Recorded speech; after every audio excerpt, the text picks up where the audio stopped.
بسم اللہ الرحمن الرحیم.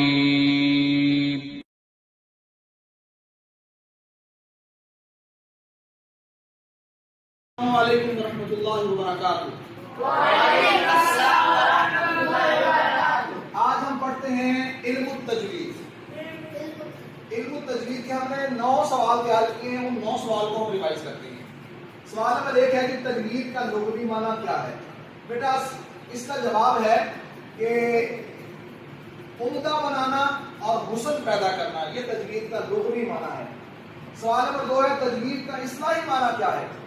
اس کا جواب ہے کہ ہر حرف کو اس کے مخرج سے نکالنا اور اس کی تمام صفات کو ادا کرنا، یہ اس کا اصطلاحی معنی ہے.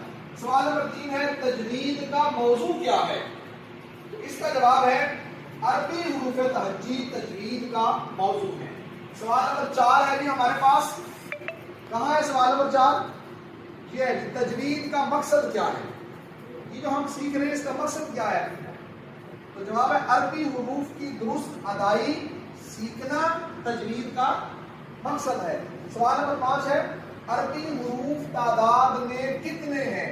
جواب ہے عربی حروف تعداد میں 29 ہیں. 5 بار. سوال نمبر 6 ہے،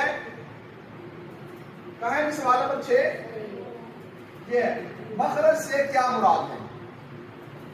جواب ہے حروف کے منہ سے نکلنے کی جگہ کو مخرج کہتے ہیں. بولیے، حروف کے منہ سے نکلنے کی جگہ کو مخرج کہتے ہیں. سوال نمبر 7 ہے ہمارے پاس، صفت کسے کہتے ہیں؟ جواب ہے میرے ساتھ بولیں گے، جس انداز سے حرف ادا ہوتا ہے اس انداز کو صفت کہتے ہیں. یعنی حرف کا باریک ہونا، موٹا ہونا یا سیٹی والا ہونا. چلیں اب سوال نمبر ہے یہ ہمارے پاس 8، تجوید کے ستون کون سے ہیں؟ تو جواب ہے تجوید کے ستون 2 ہیں، مخارج اور صفات تجوید کے ستون ہیں. سوال نمبر 9 ہے ہمارے پاس، عربی حروف کے مخرج کتنے ہیں؟ تو جواب ہے اس کا عربی حروف کے مخارج کی تعداد 17 ہے. یعنی 17 مخارج ہیں.